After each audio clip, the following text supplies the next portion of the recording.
நடுவில் நான் 2 நிமிஷம் எந்திரிச்சு போனால் அதுக்கு மன்னிக்கவும். ஏன்னா ஆடியோ லான்ச்சில் இதே மாதிரி தான் ஆச்சு. ரொம்ப நேரம் அடக்க முடியாமல் உட்காந்துருந்தேன். அப்புறம் இருந்த நர்வஸ்னஸில் வந்து பாதி பேசுகிற என்னெல்லாம் நினச்சோனோ அதை எல்லாத்தையும் மறந்துட்டேன். ஸோ அதனால் இப்போவும் அதே மாதிரி ஆயிடக்கூடாது அப்படின்னு ஒரு 10 மினிட்ஸ் டைம் எடுத்துக்கிறேன். நிறைய நான் சொல்ல வேண்டியிருக்கு. இந்த வாட்டி மறந்துடக்கூடாதுன்னு கொஞ்சம் எழுதி வச்சுட்டு வேறு வந்தேன்.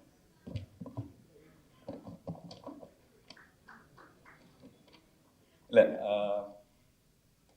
முதல்ல பிருத்வி சொன்ன மாதிரி தான் அதே ஜேர்னியில் தான் நானும் இருந்திருக்கேன். என்னோடய ஒவ்வொரு படத்துக்கும் வந்து ஸ்டேஜில் சொல்லுவாங்க, இந்த மாதிரி இப்போ இல்லைங்க, இந்த படத்தோட வெற்றி விழாவில் நம்ம சந்திப்போன்னு. அது வந்து எனக்கு இன்னும் இங்கே நிற்கிறது வந்து எனக்கு வந்து ஒரு ட்ரீம் மாதிரி தான் இருக்குது. நம்ம வாழ்க்கையில் இது நடக்குதா அப்படிங்கிற நேத்தி கூட என் ஒய்ஃப் கீக்கி கிட்ட சொல்லிட்டு இருந்தேன்.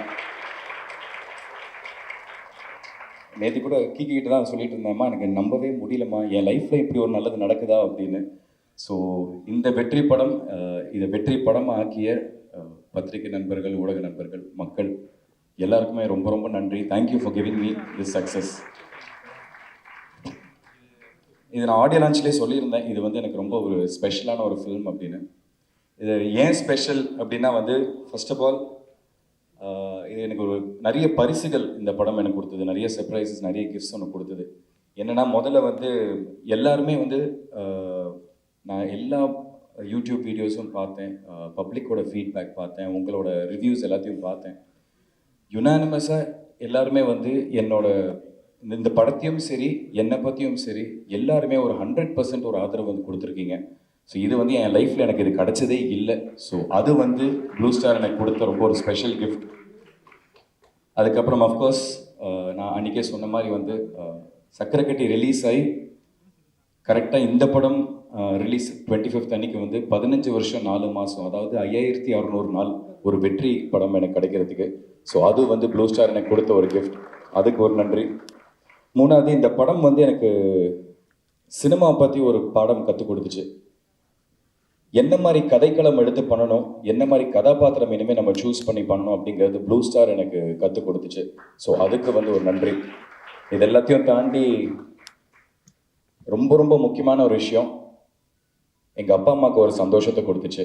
அவங்க முகத்தில் ஒரு புன்னகையை பார்த்தேன். எனக்கு அதை விட எனக்கு வேறு எதுவுமே முக்கியம் இல்லை. ஏன்னா எனக்கு தெரியும் நான் எவ்வளோ ஏக்கத்தில் இருந்தனோ அதை விட 100 மடங்கு ஜாஸ்தி எங்கள் அப்பா அம்மா ஒரு ஏக்கத்தில் இருந்தாங்க. ஸோ அதுக்கு வந்து ப்ளூ ஸ்டார் எனக்கு கொடுத்த ஒரு கிஃப்ட்டு. இங்கே நான் ஆடியோ லான்ச்லேயே ஃபஸ்ட்டு எல்லாருக்கும் தேங்க் பண்ணியிருந்தேன். பட் அகெயின் மறுபடியும் இங்கே நான் தேங்க்ஸ் சொல்லணும். முக்கியமாக first starting from Sakthi Film Factory, Sakthi Velan sir இந்த படத்தை வந்து பட்டி தொட்டி வரைக்கும் எல்லா இடத்துலையும் கொண்டு போய் ரீச் பண்ணது, அவரோட பிராண்டிங், அவருக்கு ஒரு பெரிய தேங்க்ஸ் நான் சொல்லிக்கிறேன். அதுக்கப்புறம் producers Murthy sir and Soundarya ma'am, இவ்வளோ சப்போர்ட்டிவான ப்ரொடியூசர்ஸாக இருந்திருக்கீங்க. அண்ட் அகெயின் எங்கள் எல்லாருக்குமே ஒரு பெரிய பிராண்ட் இந்த படத்தை திரும்பி பார்க்க வச்ச ரஞ்சித்னா, தேங்க்யூண்ணா. நானும் அவர்கிட்ட ஆரம்பத்துலேருந்து கேட்டுட்டு இருந்தேன், கரெக்டான படத்தில் வந்து உனக்கு கொடுக்குறேன் அப்படின்னு சொல்லி கரெக்டான படம் ப்ளூ ஸ்டாராக எனக்கு கொடுத்தாரு. ரொம்ப ரொம்ப thanks. Coming to my writer and director, இவங்க 2 பேரும் நான் ஒன்றா பார்க்குறேன். ஏன்னா 2 பேருமே சேர்ந்து தான் இந்த படத்தை எழுதியிருக்காங்க. இந்த ரைட்டருங்கிறது எவ்வளோ முக்கியங்கிறது வந்து எனக்கு எங்கள் அப்பா கிட்டேருந்து தான் நான் உணர ஆரம்பித்தேன். ஏன்னா ஒரு ரைட்டர் டிசைட் பண்ணால் மட்டும்தான் அந்த படம் வெற்றி படமாக இல்லையாங்கிறது அங்கே டிசைட் ஆகும். அந்த ரைட்டிங் அவ்வளோ பியூட்டிஃபுல்லாக இருந்துச்சு. இதை நான் ஸ்கிரிப்ட் படிக்கிறப்போ, அதாவது ஈஸியான விஷயத்தை என்கிட்ட கொடுத்துட்டாங்க. 80% கஷ்டமான வேலையை வந்து அவங்க பண்ணாங்க அந்த ரைட்டிங்கில் கொண்டு வருது. அந்த மீதி அவங்க எழுதின விஷயத்த அப்படியே நான் டெலிவர் பண்ணுற மட்டும்தான் என்னோட வேலை. ஸோ இன்றைக்கி எல்லாருமே இவ்வளோ கைத்தட்டல், இவ்வளோ பாராட்டுகள் வருதுன்னா அது அந்த ரைட்டிங்கில் இருந்ததுனால மட்டும்தான். ஸோ அதனால் என்னோட ரைட்டர் தமிழ் பிரபானா அண்ட் என்னோட டைரக்டர் பிரதர் அப்படின்றாரு. ஸோ பிரதர் ரொம்ப ரொம்ப தேங்க்ஸ் பிரதர். அதுக்கப்புறம் இந்த படத்தில் ஒர்க் பண்ண மற்ற டெக்னீஷியன்ஸ், இதெல்லாம் தான் அன்றைக்கி நான் அடக்க முடியாமல் அன்றைக்கி நான் மறந்துட்டேன். டிஓபி தமிழ் பிரதர்,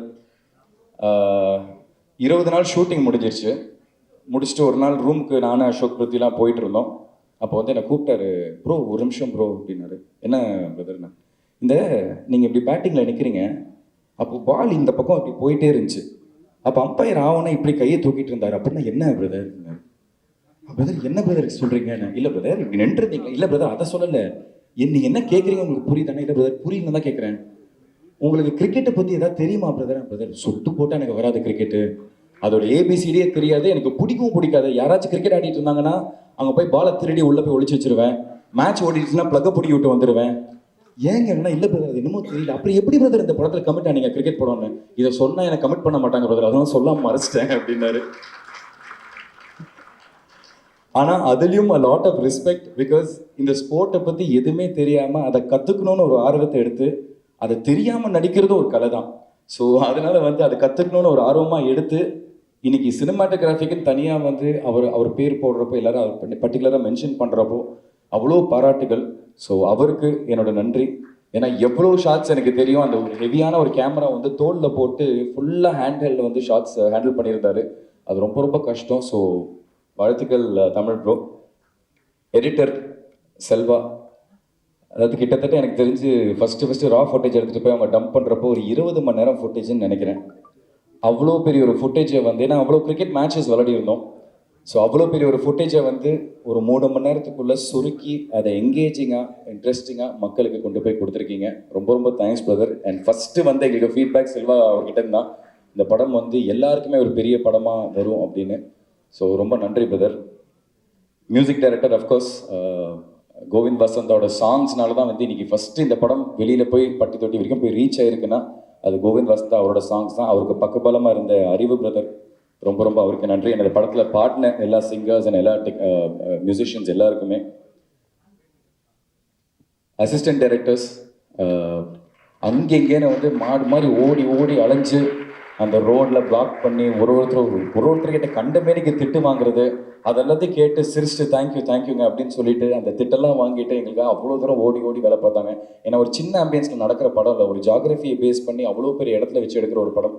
ஸோ பயங்கரமாக அவங்க உழைச்சிருக்காங்க. ஸோ அந்த அசிஸ்டன்ட் டைரக்டர்ஸ், அதுக்கப்புறம் எல்லாருமே டெக்னிக்கல் க்ரூலேருந்து லைட்டை தூக்குன லைட்மேன்லேருந்து ப்ரொடக்ஷனில் வேலை பார்த்த அண்ணா அக்கா எல்லாருக்குமே ஒரு பெரிய நன்றி. எல்லாருக்குமே ஒரு பெரிய ஒரு உழைப்பு போட்டிருக்காங்க இந்த படத்தில்.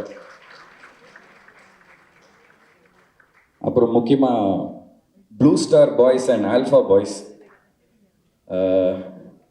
இந்த படத்தில் வந்து எல்லாருக்குமே ஒரு முக்கியத்துவம் கொடுத்துருக்காங்க. ஸோ அதில் வந்து ஆல்ஃபா பாய்ஸ் குரூப்பில் இருந்த தாமு, தருண், வெற்றி, முரளி, பிரகாஷ், அதுக்கப்புறம் ப்ளூ ஸ்டார் பாய்ஸில் இருக்கிற சுதாகர், ராகுல், உதய், விக்கி, ரிஷி, கவின், இவங்க எல்லாருக்கும். ஜெயண்ட் 11 எங்களோட ஃபைனல்ஸில் எங்களோட விளையாடின ராகவ், விக்னேஷ், சச்சின், ரஞ்சித் அண்ட் முக்கியமாக கோச் பாலாஜி, இவங்க எல்லாருக்குமே ரொம்ப ரொம்ப நன்றி. ஒரு வழியாக எல்லாம் கொஞ்சம் நர்வஸ்னஸ் இல்லாமல் பேசியிருக்கேன்னு நினைக்கிறேன்.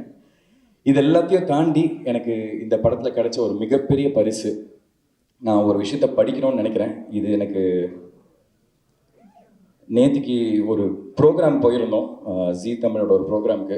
ஸோ எனக்கு சர்ப்ரைஸ் பண்ணோன்னு சொல்லி அவங்க ஒரு வேலையை பார்த்துருந்தாங்க. என்னென்னா எங்கள் அப்பா கிட்ட வந்து ஒரு கடிதத்தை எழுதி வாங்கிட்டு வந்திருந்தாங்க. இந்த கடிதம் நான் படிக்கிறப்போ நேற்றுக்கு எனக்கு ரொம்ப இமோஷனல் ஆகிடுச்சு. பிகாஸ் எல்லா வீட்லேயும் இருக்கிற எல்லா அப்பா பையன் மாதிரி வந்து நானும் எங்கள் அப்பா பெருசாக அவ்வளோவெல்லாம் பேசிக்க மாட்டோம். டைனிங் டேபிள் உட்காந்து சாப்பிடும் போது கூட நான் சாப்பிடுவேன், அவர் சாப்பிடுவார், நான் ஏஞ்சி போயிடுவேன், அவர் ஏஞ்சி போயிடுவார். ஏதாவது சினிமா பார்த்து வந்தால் மட்டும் அந்த சினிமாவை பற்றி ப்ளஸ் அண்ட் மைனஸ் இதெல்லாம் நாங்கள் டிஸ்கஸ் பண்ணுவோம். ஸோ அதை தாண்டி எனக்கு எங்கள் அப்பாவுக்கு எந்த விதமான ஒரு கான்வர்சேஷன் பெருசாக லைஃப்பில், ஐ மீன் ஒரு தோளுக்கு மேலே வளர்ந்ததுக்கப்புறம் எந்த விதமான கான்வர்சேஷன் இருந்ததில்லை. ஆனால் ஒரு 15 வருஷம் நான் சொன்ன அந்த எனக்கு இருந்த அந்த ஒரு ஏக்கம் அவருக்கும் இருந்திருக்கு. அந்த 15 வருஷம் அவர் பேசாமல் என்கிட்ட இருந்தது எல்லாமே இந்த ஒரு 4 பக்கத்தில் அவர் எழுதி கொடுத்துருந்தாருங்கிற நான் ரொம்ப உணர்ந்தேன். ஸோ இதை நான் கண்டிப்பாக இது எல்லாருக்கும் படிக்கணும்னு நினைக்கிறேன். Sorry if I'm taking some time. என் பிரிய மகன் சிங்காவுக்கு உன் அன்பு அப்பா ஆசை முத்தங்களுடன் எழுதும் கடிதம். அநேகமாக இதுதான் முதல் கடிதமாக இருக்கும்னு நினைக்கிறேன். ஏன்னா கடிதங்கள் மூலமாக நம்ம பேசுகிற அளவுக்கு ஒரு பெரிய இடைவெளி இருந்ததே இல்லை. அதோட எனக்கு இங்கிலீஷ் எழுத வராது, உனக்கு தமிழ் படிக்க வராது. அது முழுசாக உண்மை இல்லைங்க, தமிழில் தான் எழுதியிருக்கு, நான் படிச்சுட்ருக்கேன். அவர் கையெழுத்து எனக்கு அவ்வளோவா புரியாது. எனக்கு இங்கிலீஷ் எழுத வராது, உனக்கு தமிழ் படிக்க வராது. இப்போ இல்லை, சின்ன வயசுலேருந்து நீ வேட்டியை மடிச்சுக்கிட்டு படத்தில் டயலாக்ஸ் வந்து நீ கேட்டு தான் மனப்பாடம் பண்ணி நடிச்சிருக்க. இப்போ காலங்கள் வேகமாக உருண்டோடி உனக்கு கல்யாணமாக ஆயிடுச்சு. சின்னப்போ நீ ஒரு சின்ன டைலமாவில் இருந்த. அதாவது உனக்கு கிரிக்கெட் ரொம்ப நல்லா வருதுன்னு உங்கள் ஸ்கூல் கிரிக்கெட் கோச் உன்னை அதில் வந்து விட்டால் நல்ல பிளேயராக நீ வர வாய்ப்பு இருக்குது அப்படின்னு உங்கள் அம்மா மூலிமா எனக்கு ஒரு தகவல் ஒன்று வந்துச்சு. பெற்றவங்களா குழந்தைங்களுக்கு முதல்ல நல்ல படிப்பு தான் கொடுக்கணும், கொடுக்க வேண்டியது நம்ம கடமை. அதனால் வந்து அதை கொடுப்போம், மற்றதை அவங்க வந்து உணர்ந்து வளர்ந்து முடிவு பண்ணிப்பாங்க அப்படின்னு நானும் அம்மாவும் நினச்சோம். ஆனால் சும்மா கடந்த சங்க ஊதி கெடுத்த கதையாக ஒரு நாள் நான் வந்து ஒரு டைலாகை எழுதி படித்து பார்த்துட்டு இருக்கிறப்போ நீ திடீர்னு அந்த ரூம்குள்ளே நுழைஞ்ச. நான் வாயை வச்சுக்கிட்டு சும்மா இருக்காம, டே சிங்கா, என் படத்தில் உன் வயசில் என் மகனாக நடிக்கிற மாதிரி ஒரு கேரக்டர் இருக்குது, நீ நடிக்கிறியான்னு கேட்டேன். நீ நடிக்கிறியான்னு கேட்டேன், நான் யோசிக்காமல் கேட்டேன்.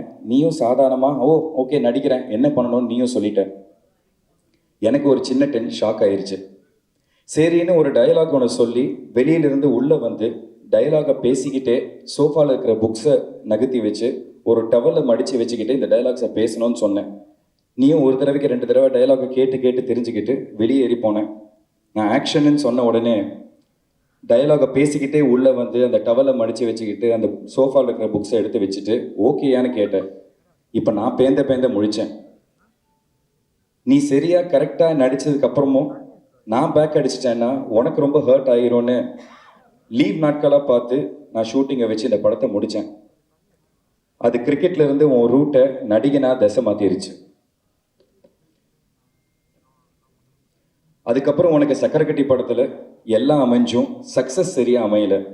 அடுத்தடுத்து அது தொடர வீட்டில் எல்லாருமே டிஸ்டர்ப் ஆனோம். ஆனால் நானும் மம்மியும் உனக்கு கரெக்டான டேலண்ட் இருக்குது, தன்னம்பிக்கையை மட்டும் விட்டுறாதேன்னு நாங்கள் உன்னை என்கரேஜ் பண்ணிக்கிட்டே இருந்தோம். நீயும் விட்டுறக்கூடாதுன்னு அப்பப்போ கொஞ்சம் சோர்ந்து போவேன், ஆனால் விடாமல் ஹார்ட் ஒர்க் பண்ணிக்கிட்டே இருந்தேன். உன் முதல் இன்ட்ரெஸ்ட் கிரிக்கெட்டாக இருந்து அது மிஸ் ஆகியிருந்தும் டச்சு விடாமல் அப்பப்போ விளையாடிக்கிட்டே இருந்தேன். இப்போ ப்ளூ ஸ்டார் திரைப்படத்தில் ஒரு கிரிக்கெட் பிளேயராக உனக்கு ஒரு கேரக்டர் கிடச்சி படமும் சக்ஸஸ் ஆகி பேசப்படுற அளவுக்கு, பேசப்படுற ரேஞ்சுக்கு உனக்கு பேரும் புகழும் இன்னைக்கு கிடச்சிருக்கு. உன் உழைப்புக்கும் திறமைக்கும் கரெக்டான களம் அமைச்சு உன்னை தூக்கி விட்டவங்க தயாரிப்பாளர்கள் ரஞ்சித்னா, உன்னோட டைரக்டர் ஜெயக்குமார், உன் கூட நடித்த கோ ஆக்டர்ஸ் அண்ட் இந்த படத்தோட மொத்த டெக்னீஷியன்ஸ் எல்லாருக்கும் என்னோட மனமார்ந்த நன்றியை நான் தெரிவிச்சுக்கிறேன். நீயும் இதை எந்த உயரத்துக்கு போனாலும் நன்றியோட இதை மனசில் பிடிச்சி வச்சுக்கோ, பதிச்சு வச்சுக்கோ சார். நான் கிழக்கே போகும் ரயில் படத்தில் ஹீரோவுக்கு கவிதை மாதிரி ஒரு வசனம் எழுதியிருந்தேன். எல்லாருக்கும் நேரம் வரும் தெரிஞ்சுக்கோ, நல்லவருக்கே நிலைச்சிருக்கும் புரிஞ்சுக்கோ, கல்லாருக்கும் செல்வம் வரும் தெரிஞ்சுக்கோ, காப்பாற்றதான் புத்தி இருக்கணும் புரிஞ்சுக்கோ, இதை மனசில் என்றைக்குமே பத்திரமா பூட்டி வச்சுக்கோ, வெற்றிகள் உன்னை தொடரட்டும், வாழ்த்தி வணங்குகிறேன். மொத்த குழுவுக்கும் நன்றி, அன்புடன் கேட்பார்கள். இது எனக்கு ரொம்ப இமோஷனல் ஆயிடுச்சு. ஏன்னா எனக்கு நல்லா ஞாபகம் இருக்குது, எங்கள் அம்மா என்கிட்ட சொல்லியிருக்காங்க, எங்கள் அப்பா வந்து கண்ணீர் விட்டுருக்காரு. நான் நிறைய பேர் நான் வந்து லான்ச் பண்ணியிருக்கேன், நான் நிறைய பேருக்கு வந்து ஒரு பெரிய லைஃப் கொடுத்துருக்கேன். ஆனால் என்னால் வந்து என் பையனுக்கு வந்து அந்த விதமான ஒரு பிரேக்கை கொடுக்க முடியலையேன்னு. ஸோ அன்றைக்கி நான் யோசிச்சுட்டே இருந்தேன், எனக்கு ஒன்றும் பெரிய வெற்றிலாம் வேணாம், அந்த கண்ணீரை துடைக்கிற அளவுக்கு ஒரு சக்ஸஸ் எனக்கு கிடைச்சா போதும், அவர் சிரித்து ஒரு நாள் நான் பார்க்கணும், எனக்கு அது போதும்னு. அது இன்றைக்கி ப்ளூ ஸ்டார் மூலமாக எனக்கு கிடச்சிருக்கிறது எனக்கு ரொம்ப ரொம்ப சந்தோஷமாக இருக்குது. அதை நான் ரொம்ப மனப்பூர்வமாக நம்புகிறேன். ஸோ இது மனசார ஒரு விஷயம் சொல்கிறேன், உங்கள் எல்லாருக்குமே, இங்கே இருக்கிற எல்லாருக்குமே ரொம்ப ரொம்ப ரொம்ப நன்றி. இது நான் என்றைக்குமே கண்டிப்பாக ரஞ்சித்னா, ப்ரொடியூசர்ஸ் ஜெயினா, தமிழ் பிரபானா, நான் என்றைக்குமே இந்த நன்றியை நான் மறக்கவே மாட்டேன். பேசணும்னு நினச்சேன், இவ்வளோ மனசுக்குள்ளே நிறைய விஷயங்கள் இருந்துச்சு, அதனால தான் இவ்வளோ டைம் எடுத்துக்கிட்டேன். ரொம்ப சாரி. பத்திரிகை நண்பர்கள் எல்லாருக்குமே ரொம்ப நன்றி, மக்களுக்கு ரொம்ப